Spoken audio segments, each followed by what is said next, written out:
जय श्री कृष्ण मित्रों, स्वागत है आपका अपने चैनल अनमोल पावर स्टोरी में। आज हम लेकर आए हैं लालची किसान की कहानी। अगर आपको हमारी यह कहानी पसंद आए तो कृपया वीडियो को लाइक करके चैनल को सब्सक्राइब करें और बेल आइकन को जरूर दबाएं। तो चलिए दोस्तों, कहानी की तरफ बढ़ते हैं। गांव की मिट्टी जैसे इस बार जादू बन गई थी। खेतों की हर क्यारी में आलू ऐसे झांक रहे थे जैसे जमीन ने ही सोना उगला हो। चारों ओर किसान खुश थे। मंडी में भी भाव अच्छे चल रहे थे। आलू का रेट इतना ऊपर कभी नहीं गया था। गांव के चौपाल पर बैठकर रामनाथ, शिवदीन, हरिराम और बाकी किसान हंसी ठिठोली करते हुए कह रहे थे, इस बार तो भगवान ने दिल खोल के दिया है। लग रहा है जैसे सालों की मेहनत रंग लाई हो। उसी भीड़ में बैठा था सत्यम, 30-32 साल का मजबूत और चालाक किसान। उसका चेहरा भले हंस रहा था, लेकिन दिमाग तेजी से कुछ और सोच रहा था। वह बोला, अगर सबको इतना फायदा होगा तो असल में किसी को कुछ खास नहीं मिलेगा। मुझे कुछ अलग करना होगा। मुझे बाकी सबसे ज्यादा मुनाफा चाहिए, सबसे ज्यादा। उस रात वह सो नहीं पाया। छत पर टकटकी लगाए सोचता रहा, अगर मैं मंडी में अभी अपना माल ना बेचूं और थोड़ा रुक जाऊं, जब बाकी किसानों का माल बिक जाए तब मंडी में सप्लाई कम हो जाएगी और दाम और बढ़ेंगे। तब मैं अपने आलू बेचूंगा और 2 गुना कमाऊंगा। सुबह होते ही सत्यम ने अपने नौकरों को बुलाया और कहा, आलू निकाल कर भंडारण में रख दो, बिल्कुल सही तरीके से। नमी ना आने पाए। बाकी किसान बेचने जाएं, पर हम इंतजार करेंगे। गांव वालों ने यह सुना तो चौंक गए। क्या पागलपन है? अभी भाव अच्छे हैं, कल क्या पता गिर जाएं। लेकिन सत्यम ने किसी की नहीं सुनी। उसने गांव से दूर एक पुराना कोठार किराए पर लिया और पूरे आलू वहीं जमा करवा दिए। 2 हफ्ते बीते। सचमुच मंडी में सप्लाई ज्यादा हो गई और रेट थोड़े गिरने लगे। किसान बेच बेच कर लौट आए, थोड़े खुश, थोड़े संतुष्ट। पर सत्यम अब भी इंतजार कर रहा था। एक दिन मंडी में अचानक खबर फैली, आलू की कमी हो गई है, रेट आसमान छू रहे हैं। गांव लौटते व्यापारी बोले, कहीं से माल नहीं मिल रहा। सत्यम मुस्कुराया, बस यही तो चाहता था। वह तुरंत अपने ट्रक में आलू लदवाकर मंडी ले गया। व्यापारी दौड़े दौड़े आए, अच्छे दाम दिए, कुछ ने तो एडवांस भी दिया। सत्यम की छाती गर्व से चौड़ी हो गई। देखा, दिमाग से खेती करो, भावनाओं से नहीं। पर कहानी यहीं खत्म नहीं होती। अगले सीजन में सत्यम और भी लालची हो गया। उसने सोचा, इस बार सिर्फ आलू नहीं, पूरे गांव की उपज को मैं खरीद लूंगा। बाकी किसानों को मंडी तक जाने ही नहीं दूंगा। शुरुआत में थोड़ा ज्यादा दाम देकर खरीद लूंगा, फिर बाद में ऊंचे दामों पर बेचकर जबरदस्त मुनाफा कमाऊंगा। वह गांव गांव जाकर किसानों को बहलाने लगा, भाई साहब, मैं खुद व्यापारी हूं। आपको मंडी जाने की झंझट नहीं, ट्रॉली का खर्चा नहीं, माप तोल का कोई झंझट नहीं। अभी पैसे, तुरंत सौदा। पहले तो किसान डरे, लेकिन जब सत्यम ने कुछ को मंडी से बेहतर रेट दिया तो धीरे धीरे कई लोग उसके पास माल लाने लगे। पर सत्यम अब चालाकी की हर हद पार कर रहा था। उसने धीरे धीरे रेट गिराने शुरू किए। जो किसान अब तक माल दे चुके थे वो पछता नहीं सकते थे, पर बाकी को यह महसूस होने लगा कि कुछ गड़बड़ है। कुछ ने विरोध किया, पर सत्यम ने कहा, मंडी जाकर देख लो, वहां रेट और गिर चुके हैं। मैं तो बस उपकार कर रहा हूं। एक दिन एक बूढ़ा किसान हरिहर सत्यम के पास आया, आंखों में आंसू और गुस्से की मिलीजुली चमक। बोला, बेटा, लालच ठीक नहीं होता। फसल भगवान देती है, मगर इंसान का मन, वो खुद गढ़ता है। तू जो कर रहा है वो दूसरों के पेट पर लात मारना है। सत्यम ने ठाका लगाया, बाबा, ये जमाना व्यापार का है। यहां दया नहीं, दिमाग चलता है। जो चालाक है वही जीतेगा। पर शायद भगवान को कुछ और मंजूर था। अगले साल बारिश देर से हुई। मिट्टी में नमी नहीं थी। लोगों ने कर्ज लेकर खाद बीज डाला। सत्यम ने भी डाला, पर इस बार उसका भरोसा सिर्फ पुराने स्टॉकिंग प्लान पर था। फसल कम हुई। आलू की क्वालिटी भी कमजोर थी। मंडी में इस बार अफवाहें फैलीं कि सत्यम के आलू सड़ रहे हैं। व्यापारियों ने मुंह मोड़ लिया। सत्यम ने रेट गिरा दिए, मगर कोई खरीदार नहीं आया। उसने पुराने ट्रक वालों को फोन किया, लेकिन पता चला कि वह अपने बकाया पैसे नहीं चुका पाया था। कोई मदद को नहीं आया। गांव के वही किसान जिनके ऊपर वह हंसता था, अब उसके हाल पर अफसोस जता रहे थे। पर किसी ने भी मदद का हाथ नहीं बढ़ाया। सत्यम अपने कोठार में बैठा था, चारों ओर आलू ही आलू। लेकिन अब वो सोने जैसे नहीं, बदबूदार, सड़े हुए और बेकार लग रहे थे। उसकी आंखें नम थीं। वह सोच रहा था, काश थोड़ा ही लालच किया होता, थोड़ा ही। पर अब बहुत देर हो चुकी थी। उसकी जमीन गिरवी जा चुकी थी, घर बिकने के कगार पर था, और उसका नाम गांव में अब सत्यम किसान नहीं, लालची सत्यम बन चुका था। सत्यम की लालच अब सीमाओं को लांघ चुकी थी। उसकी आंखों में सिर्फ एक ही सपना पल रहा था, पूरे बाजार में सिर्फ मेरे पास होंगे सारे आलू, और कोई नहीं, कोई भी नहीं। एक रात उसने अपने खलिहान के पीछे बने कमरे में खुद को बंद किया और लकड़ी के पुराने पाठ पर बैठकर एक कागज पर कुछ गिनतियां और नाम लिखने लगा। रामनाथ के पास करीब 10 बोरी, शिवदीन की तो इस बार फसल दोगुनी हुई है। हरिराम, उसके तो बेटे भी खेत में लगे थे, कम से कम 15 बोरी। और वो झोपड़ी वाले छोटे किसान, उनके पास 4-5 बोरी होंगी। उसने सबकी गिनती की। फिर उसने एक बीड़ी सुलगाई और अंधेरे में उस धुएं को निहारते हुए बुदबुदाया, अगर मैं रात को चोरी कर लूं एक एक के खलिहान से, तो किसी को पता भी नहीं चलेगा। सुबह जब सब जागेंगे तो सन्नाटा छा जाएगा। पूरा गांव खोजता रहेगा अपने आलू, और उसी समय मैं अपने माल को मंडी ले जाऊंगा। तब न कोई मुकाबला होगा, न कोई रुकावट। उसने अपने 2 सबसे वफादार मजदूरों को बुलाया, भोला और कमला। भोला थोड़ा मंदबुद्धि था लेकिन ताकतवर, और कमला तेज था पर चुपचाप रहने वाला। सत्यम ने उन्हें धमकाकर और थोड़ा लालच देकर साथ मिला लिया। रात को 3 बजे निकलेंगे। सबके खलिहानों का नक्शा बना लिया है।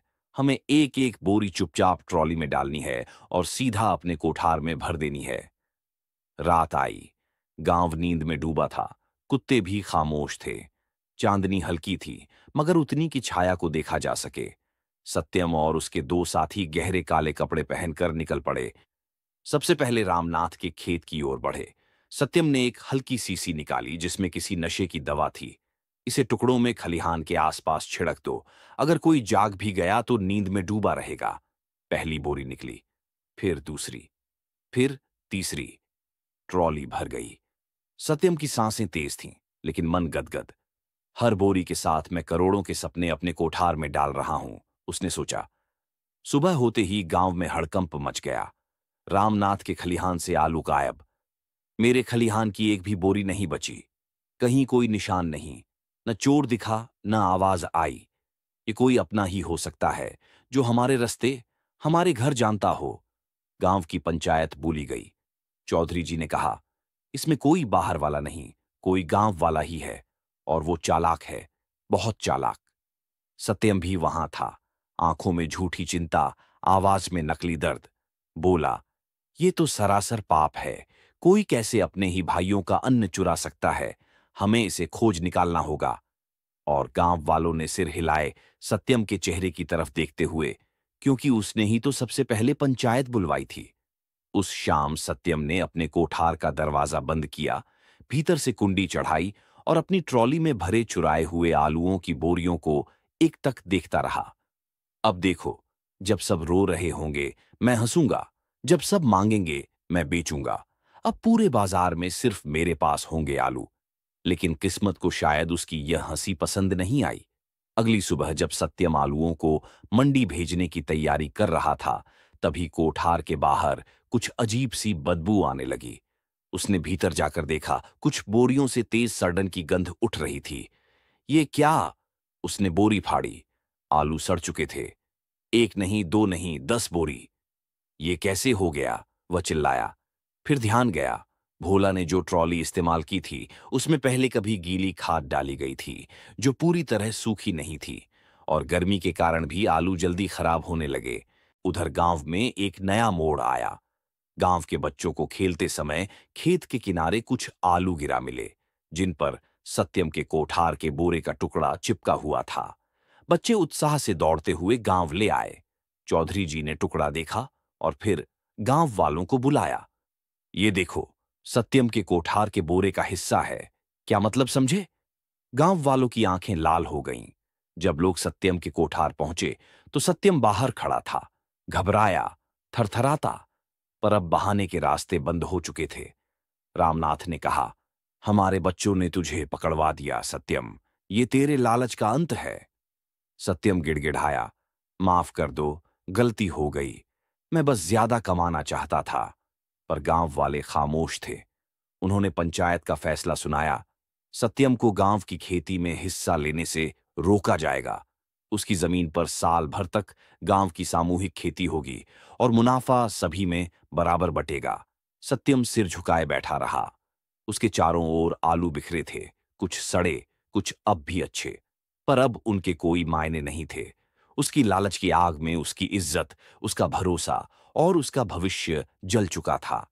सत्यम अपने चेहरे पर गंभीरता लाकर अंदर कमरे में गया, जहां उसकी पत्नी दुर्गा सुबह की रोटी के लिए आटा गूंथ रही थी। उसने धीरे से दरवाजा बंद किया, फिर खिड़की की कुंडी चढ़ा दी, जैसे कोई बहुत बड़ा रहस्य उसे बताने जा रहा हो। दुर्गा, उसने कहा, आज रात कुछ बड़ा करने वाला हूं। दुर्गा चौंकी, उसकी भौहें तनी। क्या मतलब? अब और क्या नया तमाशा करने वाले हो? सत्यम पास आकर बैठा और स्वर को मुलायम बनाकर बोला, तू समझती है ना, हम कितनी मेहनत करते हैं, लेकिन मुनाफा बांट जाता है। सब किसान ले जाते हैं, अपना माल और मंडी में दाम गिरा देते हैं। अगर मैं अकेला ले जाऊं तो सोच, दाम कौन तय करेगा? लेकिन अकेला कैसे? दुर्गा ने पूछा। अब तक आटा भूल चुकी थी। सत्यम की आंखों में चमक थी, पर आवाज में सफाई। देख दुर्गा, ये चोरी नहीं है, ये व्यापार है। मौका है जिसे मैंने पहचान लिया। अगर आज रात मैं बाकी किसानों के आलू खामोशी से अपने कोठार में भर लूं, तो मंडी में सिर्फ मेरी गाड़ी पहुंचेगी, सारे दाम मेरे हिसाब से लगेंगे। ये समझदारी है, बेईमानी नहीं। दुर्गा सन्न रह गई। कुछ पल तक कोई शब्द नहीं निकला। फिर बोली, तू क्या सोचता है, भगवान नहीं देखता? अरे, ये अनाज है, अन्न है। चुराए हुए अन्न से पेट भरेगा तो तेरा मन कभी शांत नहीं होगा। सत्यम ने गुस्से से मुट्ठी बांधी। शांत मन से घर नहीं चलता दुर्गा। पैसा चाहिए, नाम चाहिए। और अब वक्त है कि सत्यम सिर्फ मेहनती किसान नहीं, सबसे बड़ा व्यापारी बने। रात होते ही सत्यम फिर निकला। इस बार वो अकेला था, क्योंकि भोला और कमला की मदद लेना अब उसे जोखिम लगने लगा था। कम बोलने वालों से बड़ा खतरा होता है, उसने सोचा। उसने गांव के खेतों का चप्पा चप्पा पहले ही नापा हुआ था। जिस बोरी पर नाम लिखा था उसे उल्टा कर देता, बाकी पर खुद की मुहर लगा देता। बोरियां खिसकाता, ट्रॉली में रखता और उन्हें अपने नए बने गुप्त गोदाम में भरता गया। वहां उसने खास इंतजाम किया था। नीम की पत्तियां, कोयले की तहें और ठंडी मिट्टी के चूर्ण से गंध और सड़न से बचाव। सुबह जब गांव की आंखें खुलीं तो अफरा तफरी मच गई। मेरी बोरियां तो गायब हैं। रात भर पहरा दिया था, फिर भी कुछ नहीं बचा। मंदिर के पास वाले खेत से भी सब गायब। गांव वाले चिल्ला रहे थे, दौड़ रहे थे, पर एक भी सुराग नहीं मिल रहा था। सत्यम बाहर अपने आंगन में एक चटाई पर बैठा चाय पी रहा था, जैसे उसे कोई फर्क ही नहीं पड़ा। आंखों में झूठी हैरानी, चेहरे पर बनावटी चिंता। ऐसा कैसे हो गया भैया? कौन होगा इतना शातिर? तभी रामनाथ, शिवदीन और चौधरी जी उसके घर आए। सत्यम, तुम्हारे खेतों से कुछ भी नहीं गया? सत्यम ने सिर हिलाया। अरे नहीं, भगवान की दया से मेरी रखवाली ठीक रही, लेकिन जिसने ये किया है वो हमारा दुश्मन है। रामनाथ ने बुदबुदाया, ये कोई बाहरी नहीं, कोई अपना ही है। गांव में अफवाहें उड़ने लगीं। बच्चों ने खेतों में अजनबी पैरों के निशान देखे। किसी ने ट्रॉली की पहियों की लकीर बताई, लेकिन किसी के पास पक्की गवाही नहीं थी। उधर सत्यम ने अपने गोदाम में जाकर सैकड़ों बोरियों को गिनना शुरू किया। उसका चेहरा मुस्कुरा रहा था, जैसे कोई राजा अपने खजाने को देखता है। अब देखो, ये है असली व्यापार। जहां दिमाग चलता है वहां जीत होती है। बाकी सब बस किस्मत का रोना रोते रहे। पर वो ये नहीं जानता था कि किसी को शक होने लगा है। वो नहीं जानता था कि उसकी ट्रॉली के एक पहिए पर गीली मिट्टी के साथ एक पुरानी रस्सी का टुकड़ा चिपक गया है, और वो टुकड़ा गांव के मंदिर के पीछे मिला है। आने वाले दिनों में ये मामूली चीजें उसकी सबसे बड़ी मुश्किल बनेंगी। सत्यम की ट्रॉली भरकर जब पहली बार मंडी पहुंची तो सूरज अभी ठीक से निकला भी नहीं था, लेकिन उसका मन सूरज से भी तेज चमक रहा था। ट्रॉली में ताजे, साफ सुथरे आलू इस तरह सजे थे, मानो किसी सोने की खान से निकले हों।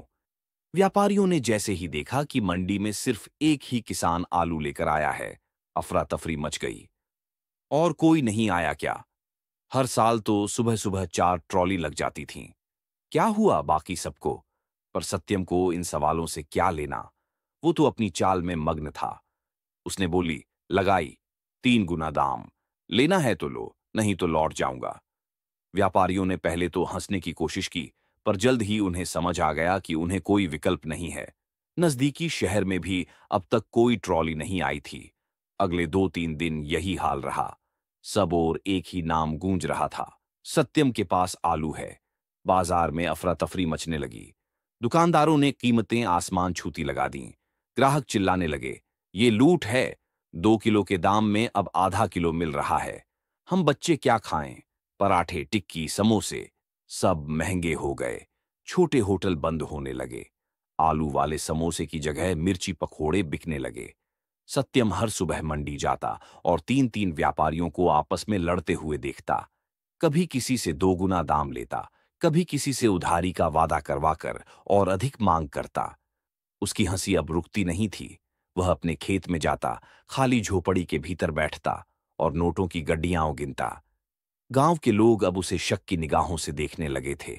रामनाथ ने एक शाम कहा, देखो, इस बार कुछ तो गड़बड़ हुई है। एक आदमी के पास सारा माल कैसे हो गया? शिवदीन ने जवाब दिया, मैं तो कहता हूं चौपाल बुलाओ, पंचों से पूछो। पर सत्यम पहले ही सबके मन की थाह ले चुका था। उसने कुछ जरूरतमंद किसानों को थोड़ा पैसा उधार दे दिया, कुछ को नए बीज बांटे और कुछ को अपने ट्रैक्टर का फ्री इस्तेमाल करने दिया। धीरे धीरे उसकी छवि एक सफल किसान और मददगार व्यापारी की बन गई। पर बाजार का तूफान थमता नहीं था। अगली मंडी में जब सत्यम पहुंचा, तो एक सफेद स्कॉर्पियो उसके ट्रॉली के बगल में आकर रुकी। 4 अजनबी उतरे, जिनकी आंखों में सवाल थे लेकिन चेहरों पर मुस्कान। आप ही हैं सत्यम जी? एक ने पूछा। हाँ, बोलिए। सत्यम थोड़ा सतर्क हुआ। हम बड़े शहर से आए हैं। सुना है आपके पास बहुत बेहतरीन माल है। हमें आपके आलू चाहिए, हर हफ्ते, कंटेनर भर के। सत्यम की आंखें चमक उठीं। कितनी कीमत देंगे? आप जो बोलो, बस माल अच्छा होना चाहिए। अब सत्यम के पास दौलत थी, नाम था और बड़े शहरों से डील की संभावना भी। लेकिन उसके पैरों के नीचे जो जमीन थी, वो धीरे धीरे दरक रही थी। उसे पता नहीं था कि जिन अजनबियों से वो डील कर रहा है, वो केवल व्यापारी नहीं, जांच एजेंसी के मुखबिर भी हो सकते हैं। गांव में भी अब बात फैलने लगी थी कि किसी ने चुराए हैं सारे आलू, और ट्रॉली के पहिए के निशान, रस्सी का टुकड़ा और कुछ संदिग्ध गड्ढे, सब एक नाम की ओर इशारा कर रहे थे, सत्यम। पर सत्यम अब उस तूफान में उड़ा जा रहा था जिसे उसने खुद पैदा किया था। सत्यम की दुनिया उस दिन पलटी जब मंडी में एक व्यापारी ने कहा, अब ज्यादा आलू की जरूरत नहीं है। शहर में माल पहुंच गया है, कीमत गिर रही है। सत्यम को समझ नहीं आया। अभी तो कुछ दिन पहले ही वो राजा बना बैठा था। फिर अचानक ऐसा क्या हो गया? दरअसल आसपास के गांवों में भी अब आलू की आवक शुरू हो गई थी। जो किसान शहर देर से पहुंचे, उन्होंने सीधे ठेले वालों और दुकानदारों को बेचकर बाजार में संतुलन बना दिया। सत्यम को इस बदलाव का अंदाजा नहीं था। उसके पास अभी भी छिपा हुआ स्टॉक था, सैकड़ों बोरी आलू, जो उसने दूसरों से चुराकर गांव के पास एक वीरान कुएं के पास पुराने गोदाम में जमा कर रखे थे। लेकिन गर्मी और नमी के कारण अब वो आलू धीरे धीरे सड़ने लगे थे। रात को जब वह गोदाम में गया तो वहां की बदबू से उसका दम घुटने लगा। ये तो पूरा स्टॉक बर्बाद हो जाएगा, उसने माथा पकड़ा। अगर अब न बेचा तो सब खत्म, और अब कोई लेने को तैयार भी नहीं। इधर गांव वालों में भी हलचल बढ़ गई थी। रामनाथ ने अपने खेत के कोने में गाड़ी के पहियों के निशान देखे थे। भोला ने रात में किसी को बोरे ढोते देखा था। और एक दिन शंकर की पतली बकरी किसी गड्ढे में गिर गई। जब उसे निकाला गया तो वहां से आलू का छिलका और रस्सी का टुकड़ा निकला। अब किसी को नाम लेने की जरूरत नहीं थी। सभी को यकीन हो गया कि यह काम सत्यम का ही है। गांव वालों ने एक योजना बनाई। अगर वो चोर है तो अब खुद जाल में फंसेगा, रामनाथ ने कहा। एक रात गांव के 4 समझदार किसान, रामनाथ, भोला, शंकर और हरिया, गोदाम के पास छुप गए। सत्यम की आदत थी, हर 2 दिन में वो रात को एक बार अपने आलुओं की जांच करने आता, और जैसे ही वह उस रात पहुंचा, चारों ने उसे पकड़ लिया। रुको सत्यम, अब बच नहीं सकते, रामनाथ की आवाज गूंजी। सत्यम चौंक गया, हाथ में टॉर्च गिर गई, डर से उसकी आवाज भी नहीं निकली। हम सब समझ चुके हैं, हमारी मेहनत, हमारा माल तूने चुराया। ये व्यापार नहीं, ये गुनाह है। नहीं, मैं मजबूर था, सत्यम लड़खड़ाया। मुझे माफ कर दो, मैं सब लौटा दूंगा, सब मान लूंगा। पर अब मामला गांव से निकलकर प्रशासन तक पहुंच चुका था। रामनाथ ने पहले ही पंचायत में यह बात रख दी थी और सबूत जुटाए जा चुके थे। अगले दिन गांव में पंचायत बैठी, गुनाहों के साथ पेश किया गया। उसकी झुकी हुई गर्दन और डरी हुई आंखों ने सब कुछ बयां कर दिया। पंचों ने फैसला सुनाया, सत्यम को पूरे गांव से माफी मांगनी होगी और जो नुकसान हुआ उसकी भरपाई करनी होगी। उसके खेत 1 साल के लिए गांव की निगरानी में रहेंगे और उसके व्यापार पर रोक रहेगी। लेकिन असली सजा सत्यम को अब मिलनी शुरू हुई थी, साख का नुकसान। कल तक जो लोग उसे सम्मान से देखते थे, अब रास्ता बदल लेते। जिनके बच्चों को वो टॉफी बांटता था, वे बच्चे अब उसका नाम सुनते ही छिप जाते। उसकी पत्नी शर्म से किसी से नजर नहीं मिला पाती, और जिन आलुओं को उसने छुपाकर सोने में बदलने का सपना देखा था, वो अब मिट्टी में सड़कर बदबू फैला रहे थे। लालच का बीज उसने बोया था, पर अब उसकी जड़ों ने उसका ही जीवन जकड़ लिया था। गांव की वो सुबह बाकी सुबहों से अलग थी। चौपाल पर हर चेहरे पर गंभीरता थी और हवा में एक अजीब सन्नाटा पसरा था। सत्यम को पंचायत के सामने लाया गया। उसके चेहरे पर शर्म और डर की मोटी परत थी। लोगों की आंखों में जो सवाल थे, उनके जवाब वह खुद भी नहीं ढूंढ पा रहा था। पंच ने आवाज दी, सत्यम, क्या तुम मानते हो कि तुमने गांव के किसानों के आलू चुराए? सत्यम की आंखें भर आईं। उसने धीरे से सिर झुकाया और कहा, हां, मैंने लालच में आकर ये सब किया। मुझे माफ कर दीजिए। गांव में फुसफुसाहट शुरू हुई। कोई कह रहा था, इतने दिनों से हम परेशान रहे और अब माफी मांगकर सब खत्म। दूसरा बोला, हमारी मेहनत का अपमान किया इसने। पंच बोले, सत्यम, माफी से ज्यादा जरूरी है सुधार। तुमने जो किया वो सिर्फ चोरी नहीं था, ये विश्वासघात था, अपने गांव, अपने लोगों से। तुम्हारी सजा यही होगी कि अगले 2 साल तक तुम्हें गांव की हर पंचायत में हाजिरी देनी होगी और बिना किसी मुनाफे के पूरे गांव के खेतों में मजदूरी करनी होगी, और तुम्हारा खेत पंचायत की निगरानी में रहेगा। सत्यम कुछ नहीं बोला, सिर्फ सिर झुकाकर अपनी सजा स्वीकार कर ली। उसकी आंखों में अब घमंड नहीं, पछतावा था। अगले दिन से वो अकेले, बिना कहे, गांव के हर किसान के खेत में जाकर काम करने लगा। धूप हो या बारिश, वह चुपचाप जमीन में झुका रहता, किसी मजदूर की तरह।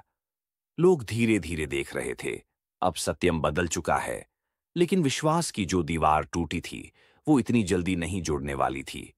एक शाम जब सूरज डूब रहा था और बच्चे तालाब के किनारे खेल रहे थे, सत्यम उसी किनारे बैठा सोच रहा था, कितना आसान होता अगर मैंने पहले ही बाकी किसानों के साथ मिलकर काम किया होता।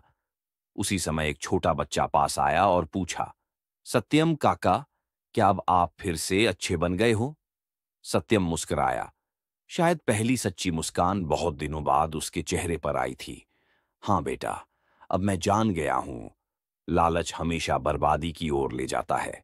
अगर आपको यह कहानी पसंद आई हो तो इसे लाइक और शेयर करें।